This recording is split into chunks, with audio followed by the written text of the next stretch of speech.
Carta de Paulo aos Filipenses, capítulo 4, verso de número 13, diz assim: Posso todas as coisas naquele que me fortalece. Mais uma vez, posso todas as coisas naquele que me fortalece. Amém? Os irmãos podem sentar com a Bíblia aberta.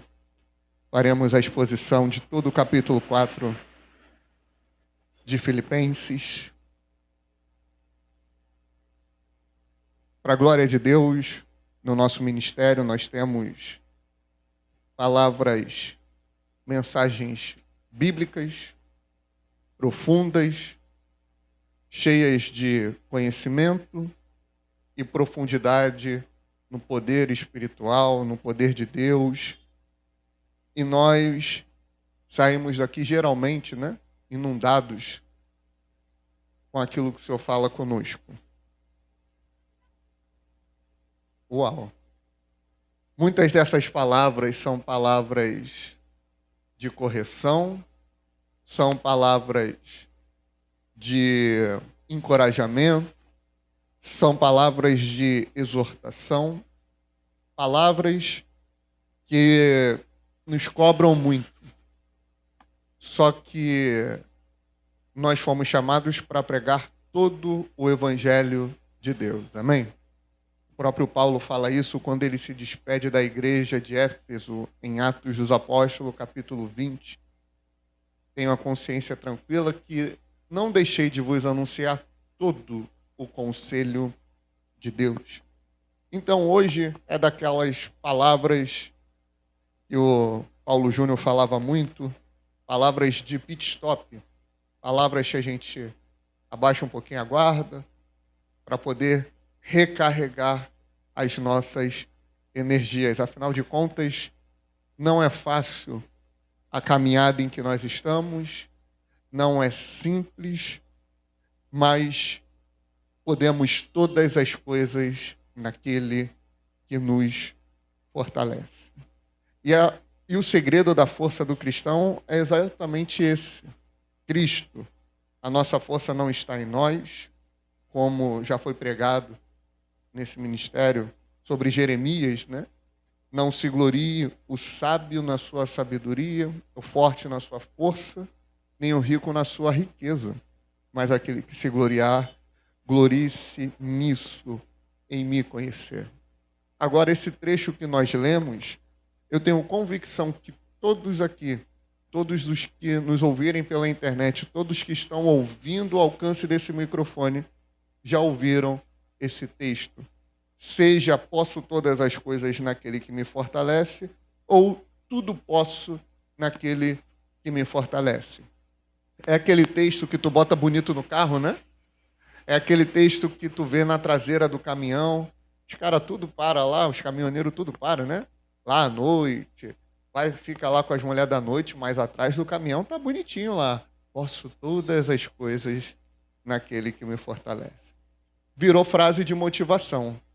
Virou uma promessa de sucesso, um incentivo à realização pessoal, uma espécie de mantra, aquela coisa que as pessoas falam, Olha, a palavra tem poder, então eu posso tudo naquele que me fortalece.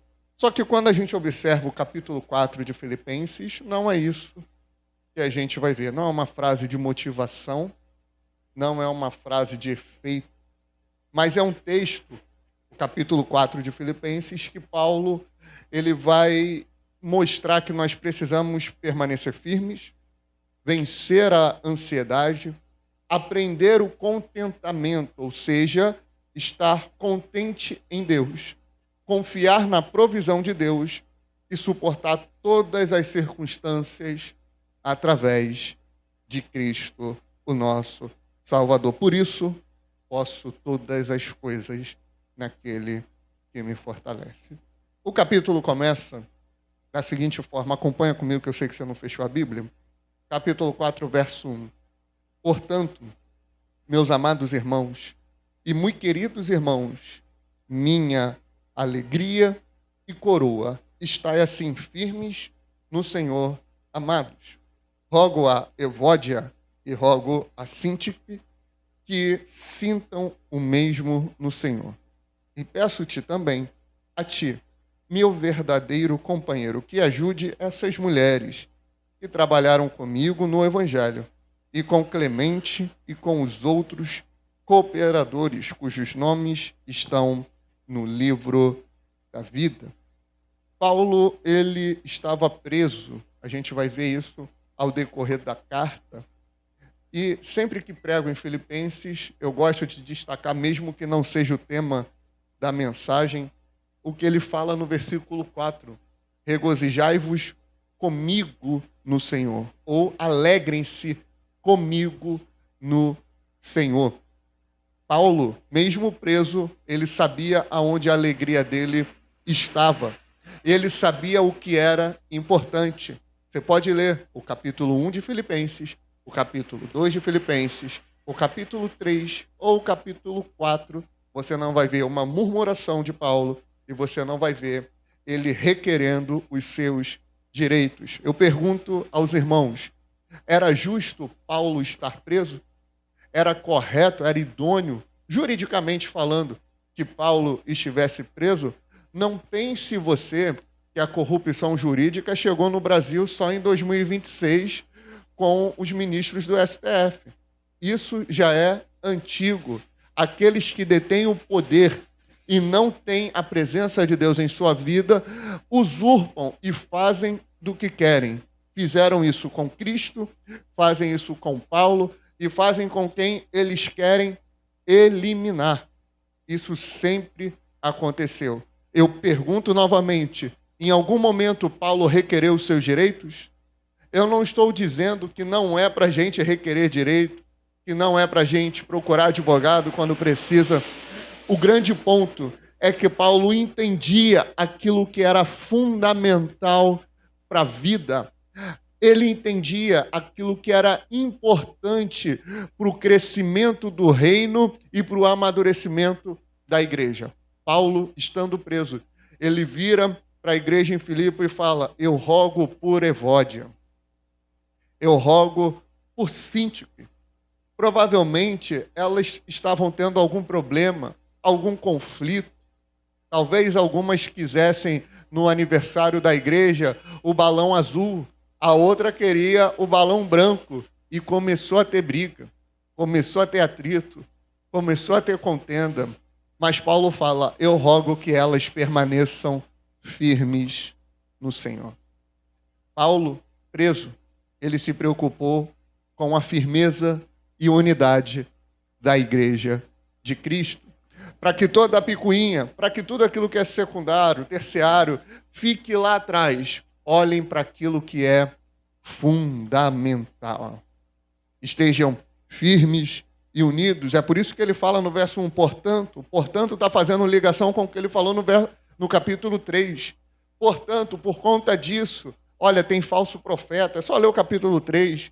Não sou eu que inventei isso, não sou eu que gosto de ficar pregando sobre o falso profeta. A Bíblia inteira fala deles. Paulo falou, Pedro falou, Jesus falou, os profetas falaram, os reis falaram, todos eles combateram. E Paulo está falando, olha só, esses que amam o seu próprio ventre, está lá no capítulo 3, esses que deturpam a igreja, esses que fazem o que querem, eles são assim, eles são dessa forma, mas o Senhor guarda a sua igreja. Por conta disso, pela preservação da igreja, permaneçam firmes no Senhor. Vocês são a minha coroa, vocês são a minha alegria, vocês são o meu galardão. Mais uma vez, igreja, sim, o pastor está sendo repetitivo, para que fixe na tua mente, estamos falando de um ser humano que foi chamado por Deus e está preso por conta desse chamado, e ele roga, não para que ele seja solto, mas para que a igreja permaneça firme. Firme no Senhor. E ele vai desenvolver isso com essa igreja. Permaneçam firmes. Eu passo por perseguição, por conflito, por pressão. É muita luta que vem em cima de mim, mas permaneçam firmes. Por quê, Paulo? Porque eu posso todas as coisas naquele que me fortalece. Permaneça firme. A vida cristã é difícil, irmãos. mas ela é gratificante, ela é difícil, exige força espiritual. Por isso, nós precisamos permanecer. Permanecer não é estar sempre no auge. Permanecer não é sempre fazer coisas grandes. Permanecer não quer dizer que você vai ler 10 capítulos da Bíblia todo dia. Permanecer quer dizer que todo dia, pelo menos um capítulo você vai ler. Permanecer não necessariamente quer dizer que você vai orar 2, 3, 4, 5 horas por dia, todos os dias. Mas quer dizer que você vai levar o teu pensamento a Deus em oração. Permanecer é isso. A gente tem uma cultura de sempre querer fazer além, de sempre querer estar lá em cima, de sempre querer estar no auge, sempre querer estar na crista da onda. Não, permanecer é ter constância. É melhor um pouco todo dia do que vez ou outra fazer muito. É melhor, ao invés de, em 10 dias, em um dia, ou melhor dizendo, você ler só 10 capítulos, do que é melhor, aliás, você ler um capítulo por dia, do que em um dia você... Nossa, estou confuso, né? Vamos lá. É melhor você ler um capítulo por dia durante 10 dias, do que em um dia só você ler 10 capítulos. Do que você chegar grandão, isso é mais para inflar o ego. Eu li 10 capítulos hoje. Hoje eu estou igual o pastel da Central. Sabe como é que é o pastel da Central? Eu estou pouca carne e eu estou muito óleo. Eu estou falando em línguas, o meu bom dia é labachúria. Eu estou voando, eu estou andando nas nuvens. Não, irmãos.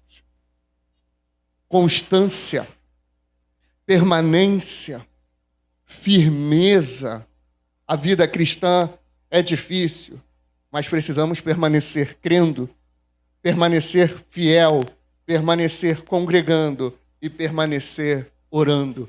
Essa é a preocupação de Paulo, para que ele chegasse no clímax do capítulo dizendo: posso todas as coisas naquele que me fortalece.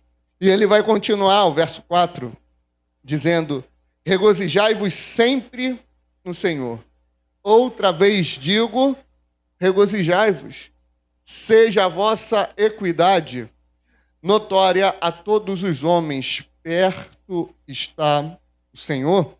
Não estejais inquietos por coisa alguma, antes as vossas petições sejam em tudo conhecidas diante de Deus, pela oração e súplica com ações de graças.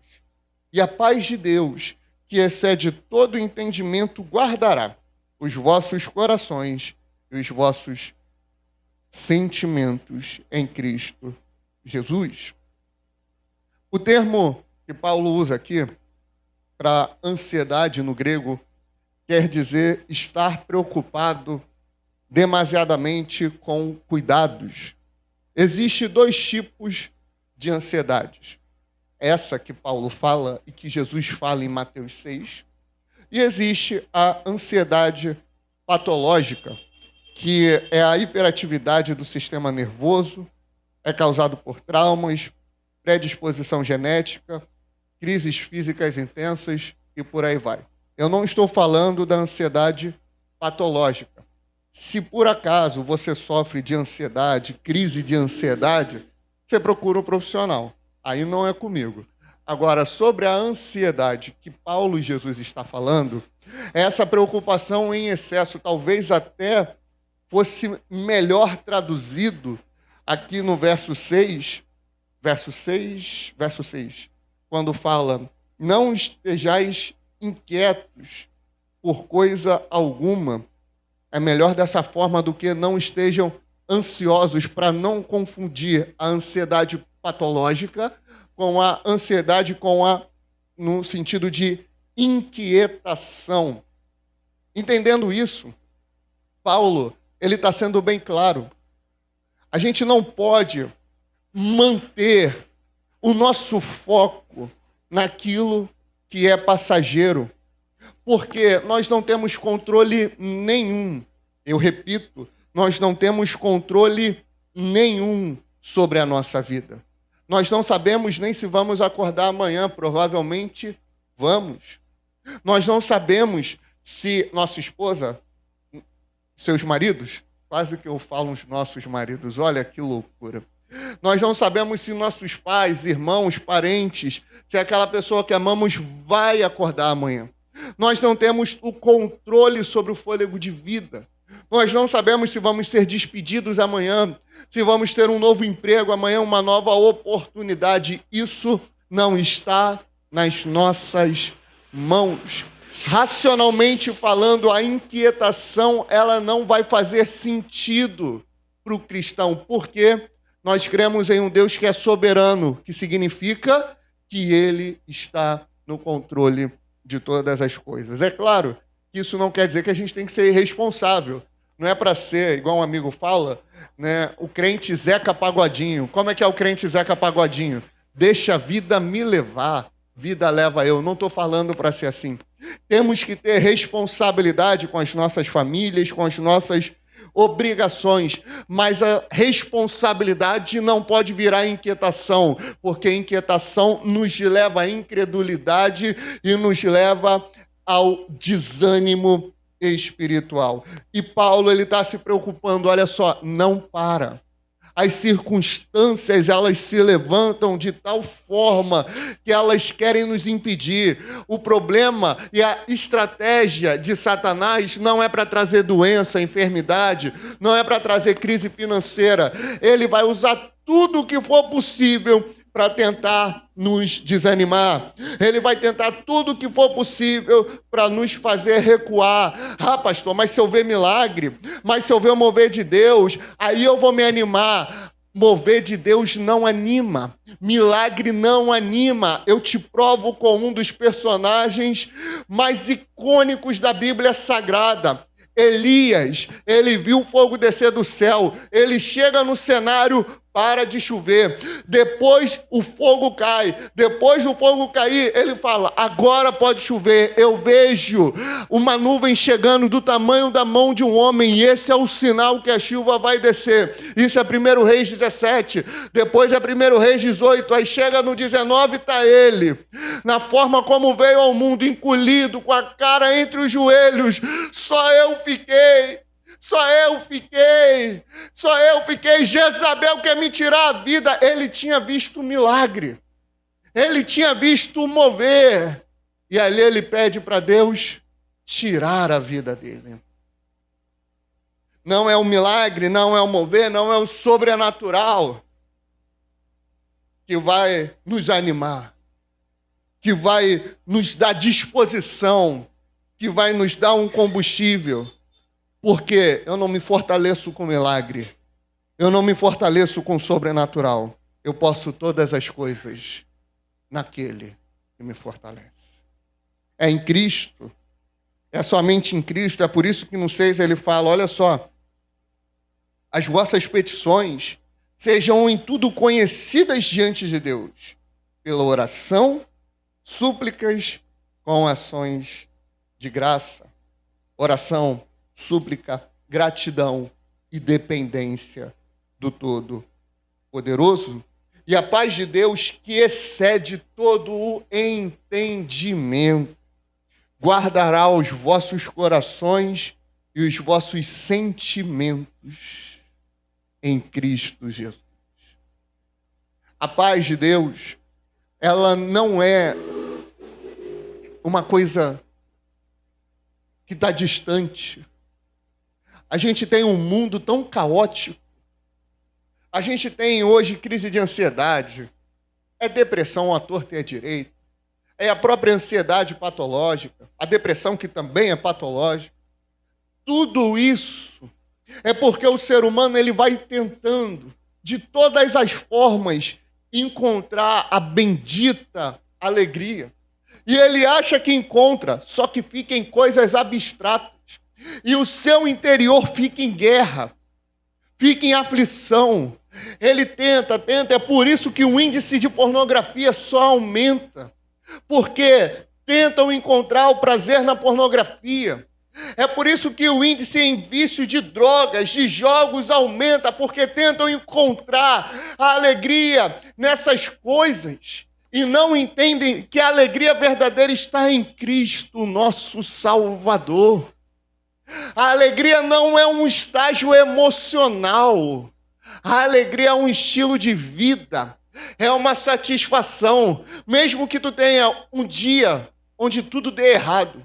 Mesmo que tu tenha uma semana onde tudo dê errado. Mesmo que tu tenha um mês onde tudo dê errado.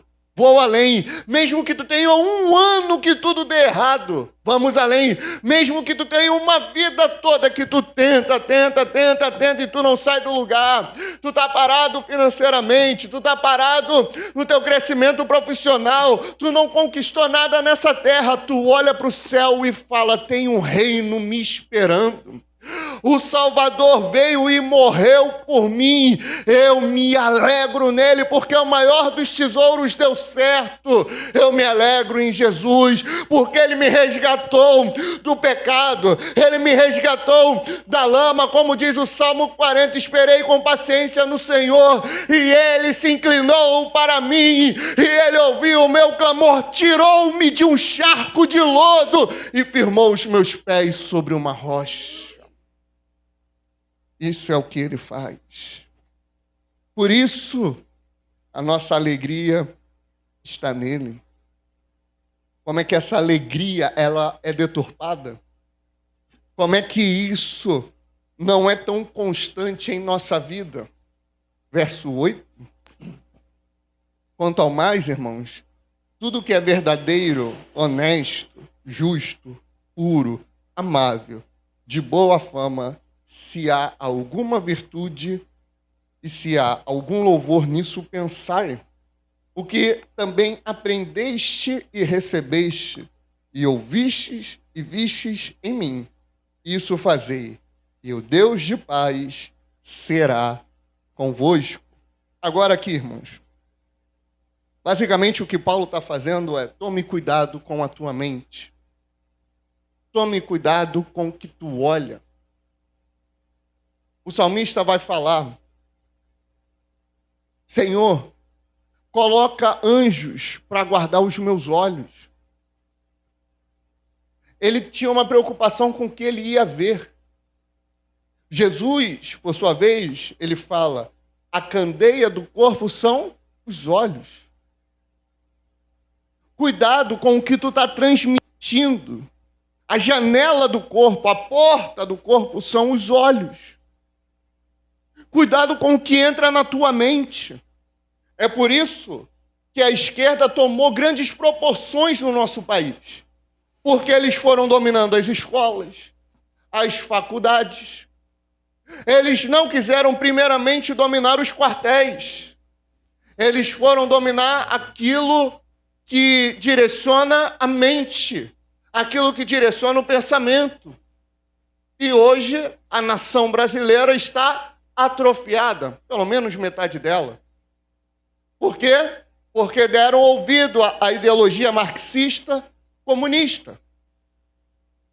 Quando deixamos as nossas crianças serem educadas pela internet e pela TV, nós vamos ver aqueles que hoje são crianças, quando se tornarem adolescentes e adultos, estarão cheios de ansiedade e depressão, porque está entrando na mente dela tudo aquilo que é trivial, tudo aquilo que não agrega em nada. Há aqueles que dizem, nós não produzimos mais gênios, porque a atenção, que é o maior ativo do ser humano, ela está concentrada em um aparelho que não sai da mão das pessoas. Aí, naquele aparelho, você vai ver notícia ruim, você vai ver tragédia, você vai ver pessimismo, você vai ver ateísmo. Eu não estou falando contra o aparelho, eu estou falando contra o vício na tela, que atrofia a mente do ser humano. E os poderosos sabem tanto disso, que o TikTok, se não me falha a memória, ele foi criado na China, né? Certo? Ele foi criado na China, e na China ele é proibido. Por quê? Porque eles sabem que é para atrofiar a mente, para que eles ditem a cultura e a ética e a moral na qual vamos viver. Cada vez mais os jovens sabem menos Bíblia. Quando eu cresci no Evangelho, eu cresci com a minha mãe, meu pai na época não, né? Com a minha mãe, com os meus professores de escola bíblica dominical. E João 3,16, sabe? E João 8,32, sabe? E Mateus 6,6, sabe? E Mateus 6,33, sabe por quê? Nós crescemos em uma cultura. Eu não estou falando nem da geração passada. O problema ele não é só geracional, o problema ele é cultural. Nós crescemos comendo Bíblia, mergulhando na Bíblia, pensando a palavra, comendo a palavra, querendo mais da palavra, querendo mais de Deus, querendo a presença de Deus. Mas quando nós mudamos o nosso alimento, nós ficamos atrofiados. Então, tudo aquilo que é honesto, tudo que é justo, tudo que é puro, tudo que é amável, de boa fama, tudo, se tem virtude, se tem algum louvor, eu vou resumir o que o Paulo está falando, tem tudo isso na Bíblia, como a Bíblia.